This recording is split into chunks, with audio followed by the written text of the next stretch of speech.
Hello, welcome to the Inside the Birds pregame show. I'm Geoff Mosher. My co-host Adam Caplan will be with us on the post-game show tonight after the game. Joining me to break down this Thursday night game, Week 11, between the Eagles and the Washington Commanders. It's at the link, is of course Greg Cosell. And Greg, the Eagles are 7-2 now after drubbing the Cowboys 34-6 on Sunday at AT&T Stadium. They've won 5 straight. They enter the game tonight with a half-game lead over the Commanders, who lost their NFC East lead Sunday when they lost a tight one to the Steelers, 28-27. So, Greg, Thursday night game, division game, been a long time since we've seen Philadelphia and Washington this good this late into the season, and with first place, albeit early, on the line. I feel like that adds some pretty good intrigue to this game. It sure does. I mean, and Washington's obviously been one of the better stories because of the way Jaden Daniels has played this season. So they've been probably a surprise to many. No one knows how a rookie quarterback is going to play, and he's played at a pretty high level. Although I will say I thought last week against a very good Steelers defense, we know how good that Steelers defense is. I thought that was arguably his worst game of the season. Now that's relative. I mean, it's not as if he played horribly, but he's played at such a high level and made so many special throws, many under duress. And last week, I thought just with the pressure, he just started to play a little fast, and it was not his best game. But there's reasons for that. We'll get into that, of course. I think one important point before we get into some of the salient points of the game is, and you never know how a game's going to play out, but I think it does matter that the Eagles have came off a game that was not emotionally or physically demanding, that they were able to rest players. And the Commanders are coming off a game against one of the physically toughest teams in the league in Pittsburgh and really had to fight to the wire. It was an emotional game, a difficult loss. And with only 3 days of rest, I think, again, that does mean something, whether that matters in the score. That's why they play it. But I do think that that's a factor. I agree. I think it's a very big advantage for the Eagles in that regard. I do wanted to ask you, though, from a big picture standpoint, before we sort of get into the matchups and what happened with either team, I didn't know whether to be. I feel like you can look at this in two viewpoints. What you were saying about Washington against Steelers, that's a very good defense they had to play. One of their real tests of the year. Right. They were winning that game for most point. They Yeah. had a muff punt. I guess what I'm asking is, can you see that being a positive development for Washington to not get great play from their quarterback and their offense and only lose that game 28-27 against a historically very good team?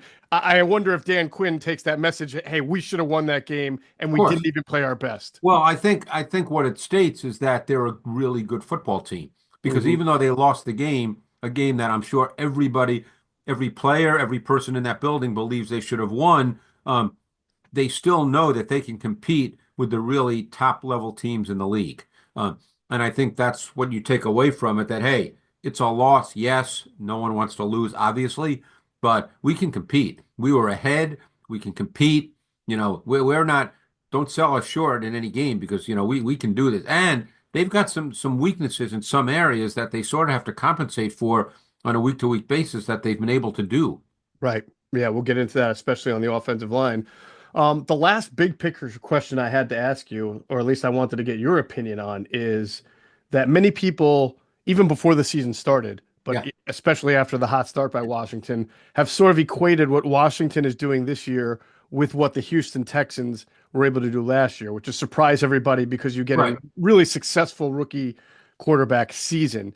Do you see those similarities, or do you think Washington's a little bit of a different kind of story than Houston last year? I always think each year is different. I mean, I think that's an easy comparison to make because you have the rookie quarterback, the second pick in the draft, not the first pick in the draft, um, coming in and playing well right from the start. So I think that's an easy comparison. But I mean, I think if you go deep in the weeds, and we don't need to do that because it's not necessary for what we want to do. But I don't think that it's an exact comparison. Right.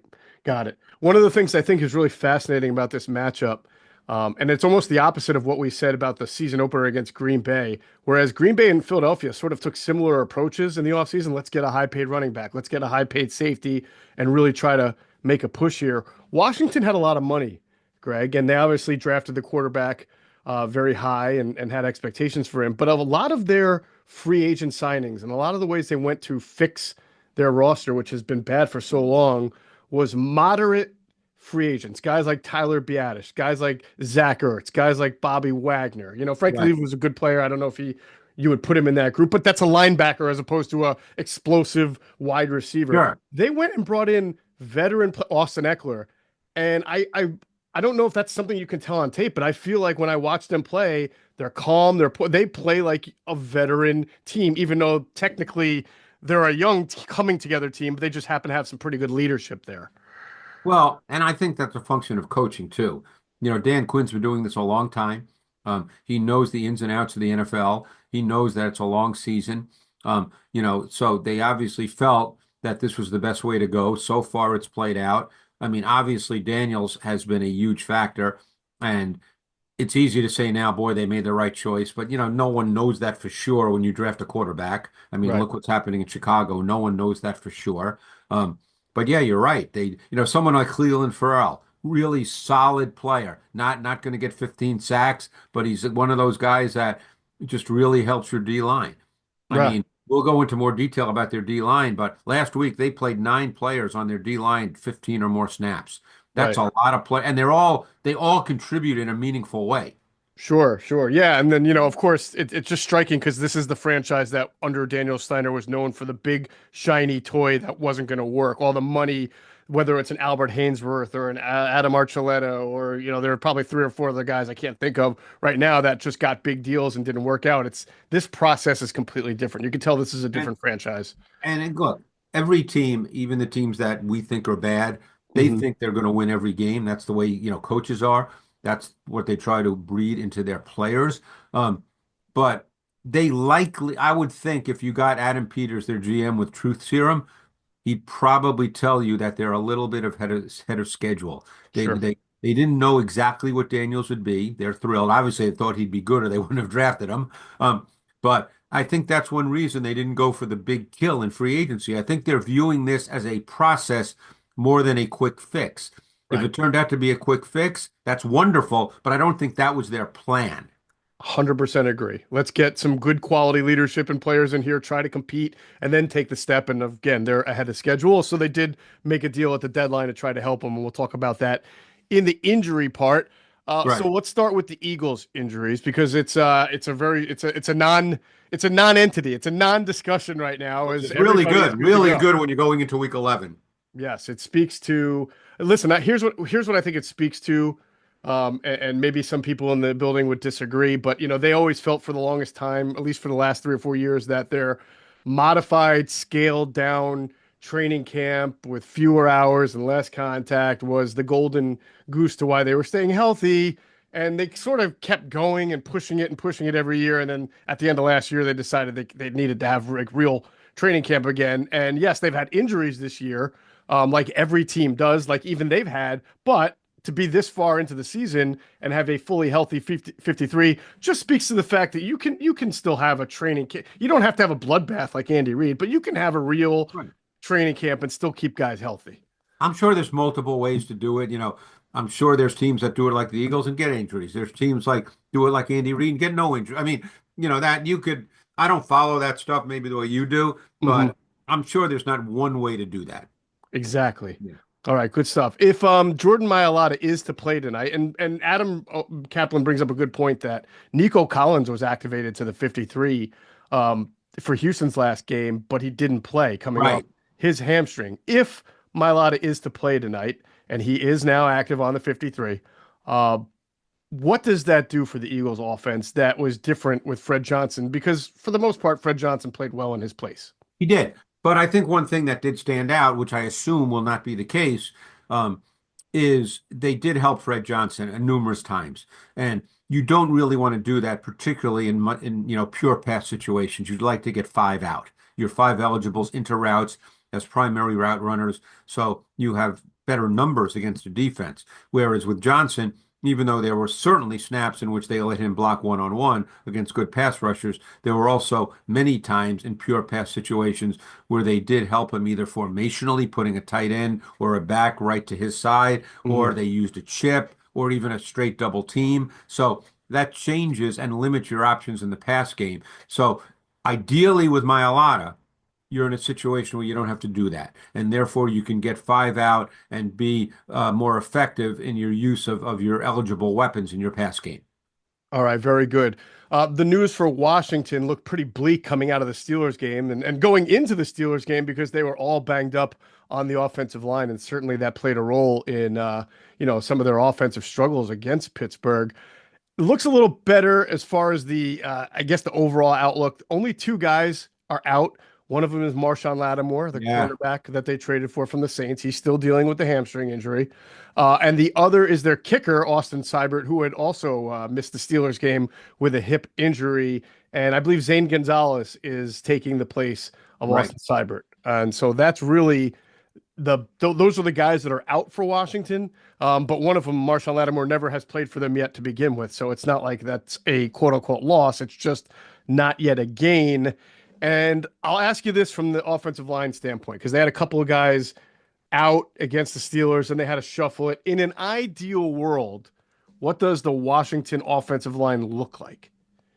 Well, the way they've been playing the last number of weeks, they've been playing Brandon Coleman at left tackle, and they've been playing a free, and he's a third round draft choice, by the way, who I evaluated coming out of college. And I, along with most who I spoke to, believed he'd be better suited to play guard in the NFL, although he played tackle in college.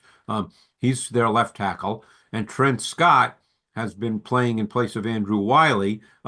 Trent Scott is a free agent who's been playing right tackle.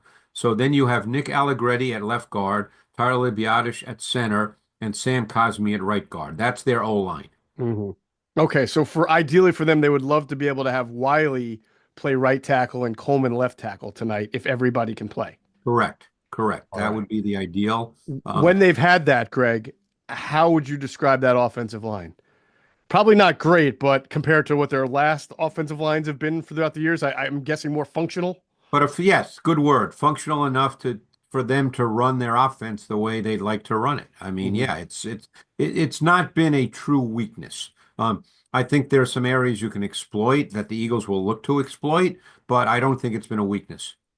All right, good stuff. That's the first time in a long time that Washington can say that. So probably a big reason why they've gotten off to such a great start. As far as any other injured players, the good news for Washington is that there is no injury designation for their running back Brian Robinson Jr., who's missed the Yeah. last two games with a hamstring injury. He was even listed as a full participant in their practice. Now we know that teams don't really push the pedal in practice here leading up to Thursday night No, no. games. So I think it's fair to question how effective or how close to 100% he's going to be. But I think that Washington will be pretty happy with whatever they get from Brian Robinson tonight. Yeah, and I like Brian Robinson. Really all their backs, maybe with the exception of Jeremy McNichols, who's kind of a situational player, certainly not a feature back. All their backs are kind of sustaining grinders. Robinson, I really like coming out of Alabama, one of the few backs in the country who stayed at his school for his entire time, and had a That great, happens. People yeah, do that. yeah, I know. And he had a great senior year when he became the guy. And I think he's a good back. But they have Eckler, who at this point in his career is a grinder as well. He's a very good receiver. McNichols is another guy that's a very good receiver. They even give Chris Rodriguez, who's a very much of a sustaining grinder as well. I don't know if Robinson is goes tonight, which it appears he will. I don't know if all four will be active. But the point is that their run game is not really explosive. It's sustaining. Right. All right. Um, it's funny because that makes me feel about the time, was it 2 years ago? Yeah, when the Eagles went to the Super Bowl, that Washington ran for about 200 yards on the Eagles in that in the loss that they had.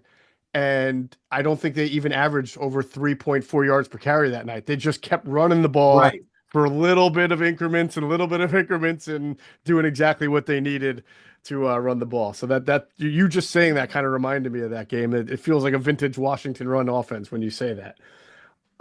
So one other thing that you said that really perked in my head, if you and I know how much you talk to people in the NFL, personnel people of all types. If you want to talk to an angry person these days, go talk to an area college scout because the transfer portal and trying to keep track of guys, which is their job, these guys are banging their heads against poles in the wall trying to figure out who they have to scout and where they've Yeah. gone. Where it's become a real nightmare. They're not happy people, No, the no, college area scouts. no. All right, let's talk. Go ahead. Let's talk. We'll No, we'll go talk about ahead. Yeah. this Eagles offense against Washington's defense. The Eagles are up to sixth in total offense, second in rushing, and eighth in points per game. Interestingly, 15th in third down, seventh in red zone. We've talked about this a couple of weeks where the overall numbers are sometimes a little bit better than the situational numbers, which speaks to their big play ability. Here's one thing, Greg, that we should talk about that I don't know that we've mentioned this. And I know last game against Dallas helped this stat, but it's been low all year. They are 30th on offense in sacks per pass attempt, which is not a category where you typically see the Eagles ranking. They've always had a very good offensive line. Not that this is all on the O line, but to see that Jalen Hurts is taking the third most sacks per pass attempt in the league is pretty glaring. Yeah, and I think, as we've discussed, some of that's on him. Hmm. He does have a tendency to hold the ball. He does have a tendency to want to make plays. Um, we know at times he will drop his eyes. That's the kind of player he is. I made this point to the Patreon group, and obviously, I talk with a number of different shows, and I always find it fascinating that people seem to not understand that quarterbacks can have strengths and can have some weaknesses. Hmm. That's what they are. Not, there's very few quarterbacks throughout history that have all strengths and no weaknesses. You can still be a good quarterback, which Jalen Hurts obviously is, when you have certain things you do really well and Hmm. other things you don't do really well. Right. That's the way it is. That's what evaluation is when you evaluate players, you Right. know. So, he's when it's clean and defined, and particularly when he works outside the numbers where it is clean and defined because there's not extra bodies, he is aggressive throwing the football, and he'll see it and he'll throw it, and he throws a great deep ball.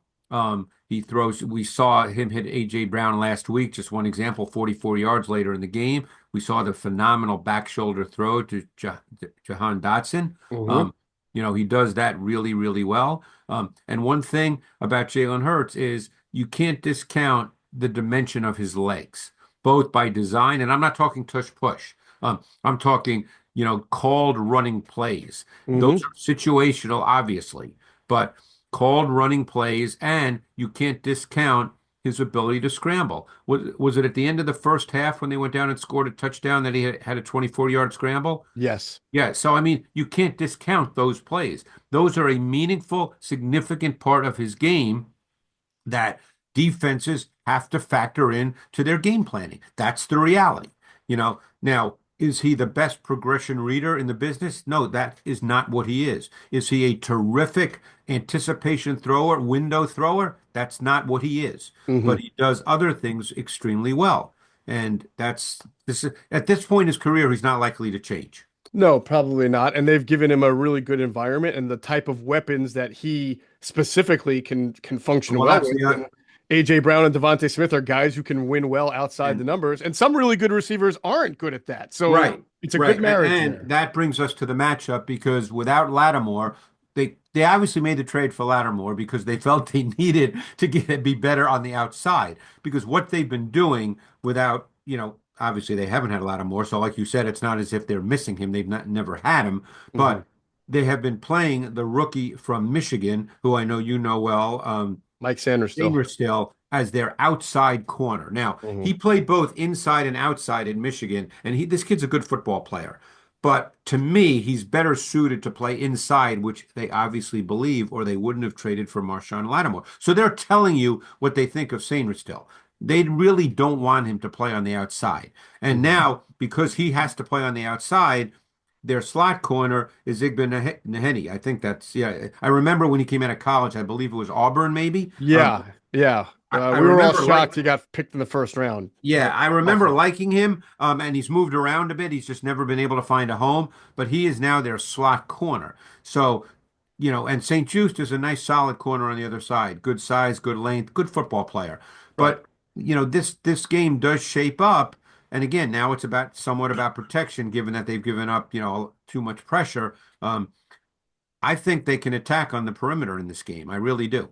Interestingly, the name you didn't say among the group was the guy they drafted in the first round 2 years ago out of Ole Miss. Oh, he doesn't AJ play. Brown. Emmanuel AJ Forbes Brown gave plays. him Emmanuel Forbes gave him. Yeah. He had his lunch eaten a couple of times by AJ. Yeah, he plays about 3 snaps a game. So he's not even a factor. And the other thing that they will do, because the Eagles are a high percentage 12 personnel offense, as we know, one thing that the Commanders do is they play big nickel. So they play with 3 safeties and 2 linebackers. So they play with Chin and Martin, and they play with Percy Butler, who's been there for a couple of years, number 35. He is their third safety. So they Mhm. they play a lot of big nickel against opposing offenses, 12 personnel. And my guess is they would do that against the Eagles. And that is something Dan Quinn did a lot when he was defensive coordinator in Dallas, playing that big nickel, probably more so than when he was with Seattle and Atlanta, correct? Yes. Now, if they choose to not play big nickel, the third linebacker is Mikael Walker, who was with Atlanta. He's now with the Commanders. He's number 32. He would play as their third linebacker if they choose to go with a 4-3 as opposed to a big nickel. There you go.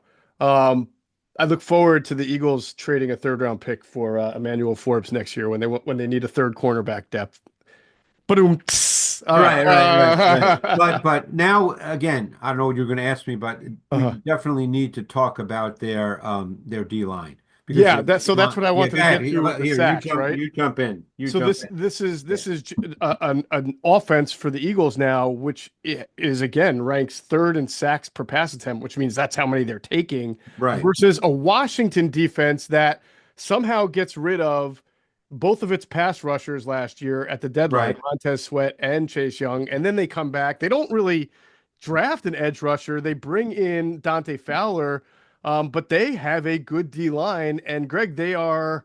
I forgot what I think they're among the top five in pressure rate and in sacks in the league, if I'm not mistaken. Well, they brought in a lot of people. They're just not household names. Hmm. It plays to the initial part of the conversation, which you mentioned, which was a great point about the way they're building, is they weren't looking for that one shiny diamond. They were looking for a lot of really solid football players. So they brought in Cleveland Farrell, who played with the Niners last year, a significant part of their D line. And don't Hmm. forget the Niners got to the Super Bowl. They brought in Dorrance Armstrong and Dante Fowler, both free agents from Dallas. They brought in Jalen Holmes, who was a free agent I think from San Francisco. So and obviously they drafted Jerry Newton from Illinois, whose his tape in college was very, very good. And they still have some other players for Darian Mathis, who came out of Alabama a few years ago. So as I said, they played 9 players last week, 15 or more snaps. They do that pretty much every week. And they all these players they move around a lot. They don't just line these guys up in one place. So this is a really you don't have that one dynamic guy that you go, oh my God, you better stop that guy or else. Hmm. But they're all pretty good, and that's a strength of their defense. And then, they got the veteran Bobby Wagner, who's probably going to be a first ballot Hall of Famer. And they got, and this is all based on tape, one of my absolute favorite linebackers in Frankie Louvu. I think he's a top 3 linebacker in the league when it comes to the fact that he can do everything, that he's multidimensional, never comes off the field, an explosive, dynamic mover. They use him as a pass rusher. He can cover. He can play. He's just a really good football player. Are they a sim pressure team? I noticed that he has 5 sacks, or does he just come green dot They late? Like, are how at do they times, use but he him? also lines up as a true pass rusher on Oh, the edge wow. at times. Yep. Okay. A little Zach Bond-esque, where he'll just be that Yeah, extra guy in the line. yeah, Luvu's a little more dynamic and sudden than Zach Bond. Sure. But yeah, Frankie Luvu's a really good football player. Where would you say their pass rush starts with? Because Fowler, who has come over, he's a veteran, is having a great year. I believe 8.5 sacks already. I mean, he played for Dan Quinn both in Atlanta and Dallas, right? So he's come over and provided that edge presence, that leadership. But they also have Deron Bland, who's been there on the inside for a while. And I've neglected to mention that it's impressive that Washington's doing this without Jonathan Allen, who has been on injured reserve. Yeah. That guy has been a thorn in the Eagles' side, but he will not be able to play in this game. Where does it start with? I don't know if it's one guy that you say, this is the guy. Hmm. Um, uh, so they do multiple things, with what they do. I think that you mentioned Fowler, who's got what 8.5 sacks, but Yeah, he was the number 3 pick in the draft the year he came out. I yeah, it mean, took him a while. yeah, it hasn't really. I mean, he hasn't really been seen as a guy that's just one of those dominant pass rushers, Hmm. but um, they do have a number of guys who can win one-on-one. So that's a critical piece. They do play because it's Dan Quinn. They still do play a lot of cover one. Now, Hmm. again, maybe that's week to week to some extent, but against the Steelers, that was their highest percentage coverage. They played some two-man coverage at a dime. I don't know if they'll do that. Although Russell Wilson does have movement ability, not what he used to have, but and they've got a lot of versatile players on the back end because Martin came out of Illinois and he played corner and safety at Illinois. So Hmm. he can play in man coverage schemes. He can match up if you want him to match up. So he can match up. Chin often matches up to the tight ends, but Martin can do that as well. So they do have, as I said, the concern for them, which they told us it was a concern, was at the other corner position. But they also still have some pretty versatile players on the back end, in addition to that really deep rotational group up front. Mm. Like you said, they are top 10 in blitz percentage and in hurry percentage. So Yep. not surprising given what Dan Quinn was doing in Dallas and bringing And they a stunt a lot. modification of They that. stunt a lot, which, by the way, Mm. Dallas did a ton the last 2 years. So it's clearly something Dan Quinn believes in. All right. Well, that is interesting because I do think that that is an area, as we talked about, where the Eagles have given up a lot of sacks. I do think at times they have struggled against athletic defensive lines that can move and stunt, which they haven't had to face, I guess, maybe since the Giants Giants game, but that got out of hand. So we'll see. Uh, so AJ Brown outside the numbers when you're facing a team that's going to play one high safety a lot. How about Dallas Goedert? Do you see him being a crucial factor in this game? Um, that's hard to say because I almost feel like you don't know what it's going to be week to week. Not because of Goddard, Right, he's right. not a different player tonight than he was, 3 days ago, 4 days ago. But we know Jeff, and Hmm. we always have this conversation about who's going to get the targets, but it seems like some weeks he could get 3 targets and some weeks he gets 10 targets, and you just don't know. I mean, Right. if they're going to continue to play a meaningful percentage of man-to-man coverage, then you're going to have Chin on him more than likely. You could have Martin on him on occasion. You know, it comes down to how they scheme it up. Yeah. The Eagles, I'm talking about, how they scheme up their pass game. Right. And Yeah, I'm just yeah, looking at the matchups, feeling like Washington's got to feel like if it because they're not very good against the run. So the first thing they'll have to do is be better.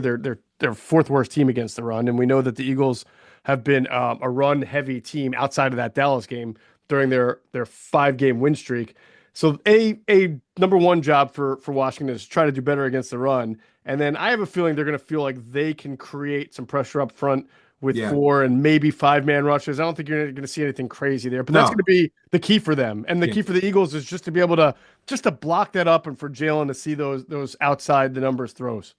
I mean, don't forget, Sanders still's about 5'9", so they're going to go after him. Yep. Um, but your point about the run is a really good one because Barkley has the most first down rushes per game of any back in the league. So I believe Derrick Henry is 2 and Josh Jacobs is 3, but Barkley per game I'm talking. So if someone wanted to look up, he wouldn't have the highest number, but Henry's played an extra game. So Hmm. so Barkley has the most first down rushes per game. So that's clearly where the Eagles offense starts. If you watch the last takeaway for the offense versus defense here, watching the Pittsburgh game, I know they give up 28 points. Pickens made an unbelievable catch in Yeah. the end zone, so that's 7. Obviously, Mike Williams on the last play of the game, that's what he's there for. I don't feel like Pittsburgh was great offensively. The Eagles have a lot more, to me, offensive weaponry than Pittsburgh, so I'm Well, not trying to make an apples to apples here. But it's funny you say that. I watched that tape and Pittsburgh, they did. Pittsburgh controlled the ball for more than 36 minutes, but it Mm, didn't feel that way watching the tape. certainly Like, didn't. Yeah. like they stayed with the run game throughout, even though they were losing at one point by 10 in the second half. And ended up, as I said, controlling the ball for more than 36 minutes. But yet, Harris and Warren, they carried 35 times combined. Now, that's a lot of carries for two backs. Um, but they only averaged 3.4 yards a rush, but yet they had enough success, even though 3.4 is not what you want, but they had enough success where they could maintain and sustain their offense. So it was an odd watch because I came away feeling like, oh God, they have the ball a lot, but the run game numbers did not really show that. Yep.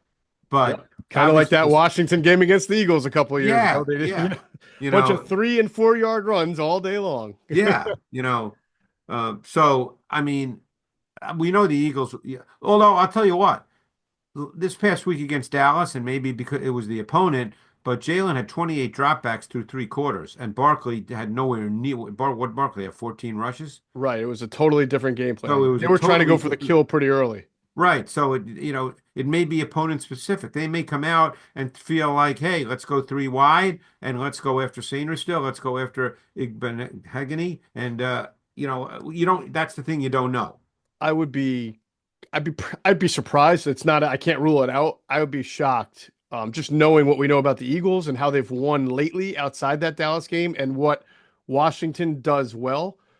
If they didn't try to mix the run and Right. pass a little bit more, a lot more than they did against Dallas. One thing that sticks out to me, I feel like Washington sort of lost control of that. You said they were up 10 when Zacchaeus muffed that punt and Yeah. gave Pittsburgh that ball. So I know Pittsburgh also had a turnover in that game that was bad. I think Yeah. Warren fumbled the ball, but that sticks out to me even more so while we have this conversation because Washington doesn't turn the ball over, Greg. They have No, four I turnovers. That know. was the fourth. Yeah. And Jaden Daniels, as we now talk about this Eagles defense versus Washington offense, Jaden Daniels, no fumbles lost, 2 interceptions. So Yeah. they've got one fumble lost by McLaurin, and like I said, the muff punt. That's their four turnovers all year long.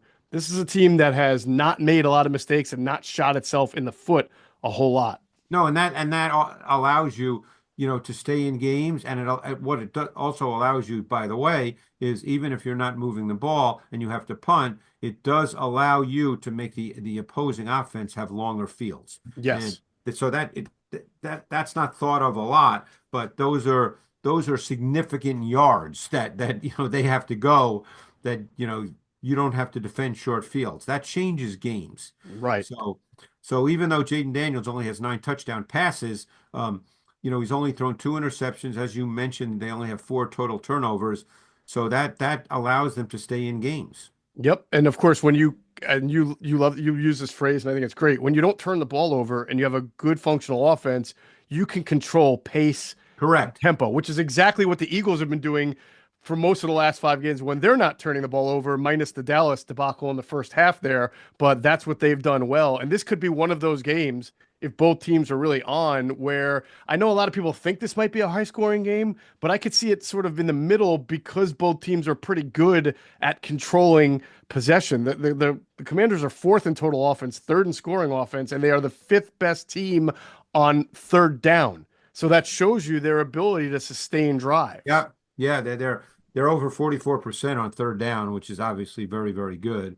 Um, so yeah, no, that's what you get. I mean, they're a really solid team in just the way they've been playing. Hmm. Like you said, they do have some weaknesses, but they're a solid team. You've watched Cliff Kingsbury offense, obviously all year with Washington. You know it from his time with Arizona. Where on the Eagles defense will he look to stress from the start? That's a great question. I always get the feeling when I watch Washington that because they do have a rookie quarterback that they want to play their way. In Hmm. other words, look, every team looks at an opponent and says, "Hey, we can go after this opponent." I'd be curious to see how much they want to play out of 11 versus 12 personnel. That's one thing I'd be curious about because the Commanders have been a team And by the way, there has been a resurgence of 12 personnel in this league. Now, they're not a team that plays a ton at a 12 personnel, but they Hmm. can. And they do have players who can do that. So, they do play at a 12 personnel over 25% of their snaps, and they're not a heavy, heavy 11 personnel offense. So I would look, we know that the Eagles have become a real heavy nickel defense. Hmm. I'm curious to see if he plays out of 12, if the Eagles stay playing out of nickel with DeJean, who is a very, very good player, but he's obviously not a linebacker. Right. So, I'd be curious if that's the route they want to take to see, not only for the run game, but the pass game element as well. Hmm. So earlier in the year, when a team went 12 and the Eagles wanted a match, they would play the five-man The they would almost five, stay in base, right? They yeah, wouldn't have Maddox. They would have the five-man they, line they, they have the and five two man front. They're linebackers. not doing that as much now. Right. I'd be sort of surprised if they went back to that, given how So would I. you need a reason to change, right? And maybe if Washington goes 12 and can run the ball really well or get some good matchups, maybe you see Vic Fangio then say, "All right, I gotta counter adjust." But I would think that he would counter with nickel to start. Yeah, I mean that's the way they've played essentially since DeJean became available to play, as after his injury. He played a few snaps in dime prior to becoming, the true nickel, and they've been I think 87% nickel, and they're actually third in the league in terms of nickel since what is it, week five? I made a note. Since week five, they've played 87% of their defensive snaps in nickel, third highest percentage in the NFL behind the Texans and the Commanders, by the way. Right. Um, so yeah, I would doubt very much that they would change that. So now, now you deal with the Commanders and their tight ends. How do they want to play this? They've got Zach Ertz, they've got John Bates, they've got Ben Sinnott, who's a second round pick, who's a pretty good receiver. Doesn't get a ton of snaps, but we'll see because when you get right down to it, obviously Luke McCaffrey, plays some snaps as their number three wideout, but it's basically Terry McLaurin and Noah Brown. Right. Um, and they could go 12 personnel and see how that works both in the run game and in the pass game. Right. How about Austin Eckler? Have they used him as much in the pass game as he used to be used in LA? And No, that's what I no. didn't think they had. Yeah, Yeah. and that's I don't want to say it's surprising because they know their people better than I do, but no, they haven't. Now they do play some snaps pony every once in a while, and Jeremy McNichols is a very good receiver. So we'll see how they choose to use him in this game, particularly with Robinson being back. Hmm.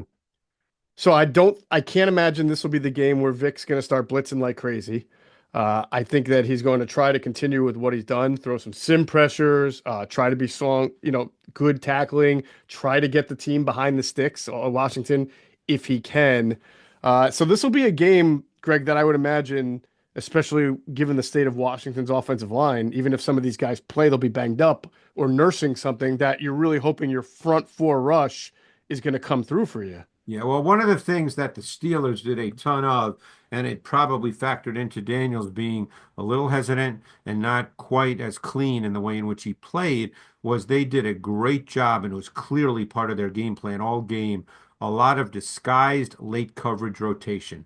They disguised a lot of things. There was no defined tendency before the snap of the ball. They forced Daniels to read coverage on his drop back.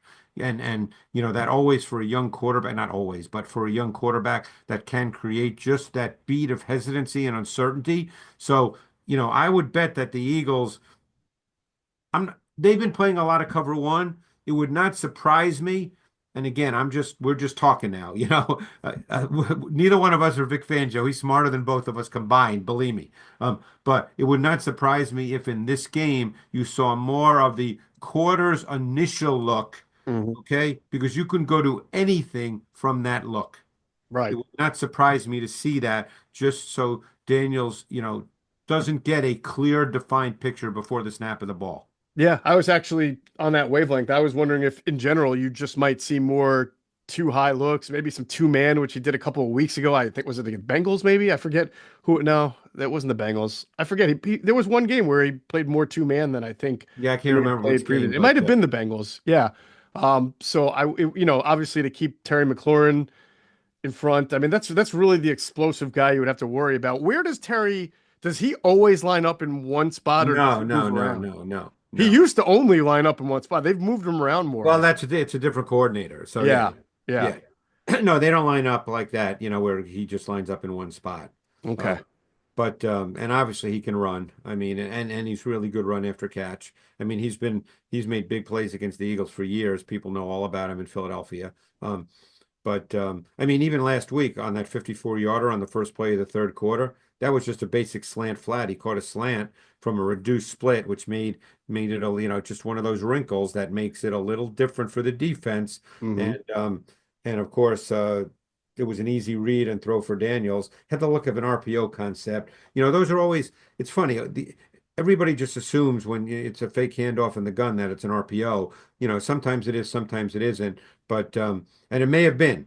But the point is he hit him in stride, and even though Porter ran him down, he just split the coverage after he caught the ball and went for 54 yards. Hmm. Interesting.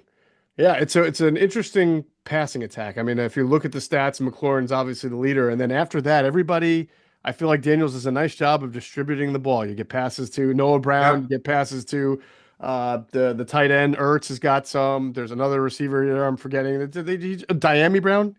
Yeah, he didn't play very much last week, and I don't think he's injured. Yeah, that was it. He did make one big catch, I thought, for them, but in Yeah. general, yeah, correct. So they've got some different guys that they'll spread the ball to, and obviously having Brian Robinson back will help them too. It'll be a very, very interesting cat and mouse game. Anything else defensively that jumps out at you here? For the Eagles? Maybe the linebackers get a little bit more tested than Well, they have been in the. to me, I think this is a game, and I guarantee that because, during a short week, obviously they don't spend as much time on the practice field as they do in meeting rooms. I guarantee the D-line coach, that's Clint Hurt, right? He's the D-line coach. Yes. I guarantee he's talking to these guys that, hey, you guys got to eat this game Yeah. because that's where I think that they need to have success. This is to me an O-line that can be beaten. And when I say that, I don't want people to think that's going to happen on every play. You know what I mean. It doesn't happen on every play. But Right. I think that's an area where they have to win some one-on-one matchups. I think that those two tackles, if Coleman is the left tackle tonight, he's a rookie, and like I said, he's not really a loose, limber athlete. He's more of a guard. Mhm. Trent Scott is a free agent. So I think and we saw what Jalen Carter did last week. Probably had his second best game of the season after the Saints game, a game where he just looked like a dominant interior player. I think they've got to eat up front. I really do. Now again, also have to be aware of Jaden Daniels because then he can get out of there and run for 30 yards. But the Yep. point is, that's a unit that has to be the better unit when it's the D line versus O line. Totally agree. Sounds like it's gonna be a fun game. It's a Could be. division game. Yeah. I'm sure that people have already been tailgating for hours and hours, Jeff, as you and I are talking about this. I'm sure. They probably started at 3 in the morning. Maybe earlier. Yeah, yeah, maybe earlier. Well, no, I said 3 in the morning. I didn't say what day. Oh, that's Right, a good point. right, That's a good right. point. So, the environment will be great. Um, it's it's a big game for both teams because the Eagles are playing kind of in an odd way. It's kind of maybe a little different. I don't want to say it's a different Eagles team than we expected because once they signed Barkley, I'm sure we expected that they'd run the ball, but it hasn't been one of those seasons where Jalen's throwing 40 times and yeah, I mean it's been kind of methodical. Yeah, it has been. It's been Yeah. interesting. It's certainly been a development from Yeah. week one till now, and it's been really interesting to watch. All right, let's close this off. We'll do what we do best here, Greg. The Eagles Oh are boy. three. I've Yep. been struggling with this one big time. I We all believe it have. or not, Jeff, I've actually given it thought, but I've come up with nothing, no profound, nothing profound, but I have given it thought. Well, that's where you've erred, Greg, because That's you used where to I've not give erred. it a Yeah. thought and then you would be fine. Yeah. So stop giving it any thought. Eagles are 3.5 point favorites at home. Total is 48 and a half. I will start with Adam. I asked Adam to make sure he submitted his Oh, pick. All right. Adam has the score Commanders 20, Eagles 27. Okay. with Josh Sweat. You see how I did that just like Adam would? He gives the So he's least going to score pick first. I guarantee before you say who's he's going to pick, knowing Adam the way he thinks, he's going to pick a defensive end because of their tackles. You are money, my friend. He picks Josh Sweat to There you be go. his game MVP. Yeah.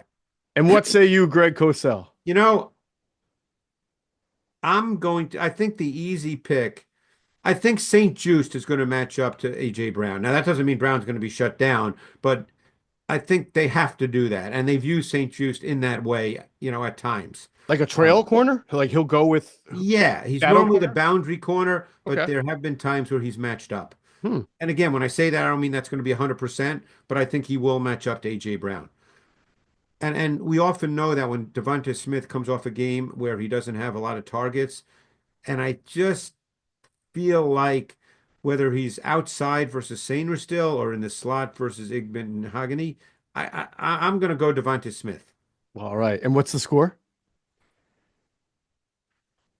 I'm going to go 28-24 Birds. 28-24 Eagles is Yeah. what Greg picks. All right. I got to write that down and make sure I hold you to it.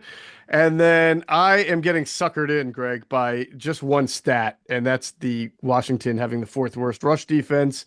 Eagles, obviously, with one of the best rush offenses. Yeah. So I'm picking the Eagles to win a close one here, 26-24, with Saquon Barkley being the player. I mean, theoretically, you can't ever go wrong. I mean, last week it was a little surprising, although it was an odd game, but normally he's going to get his carries.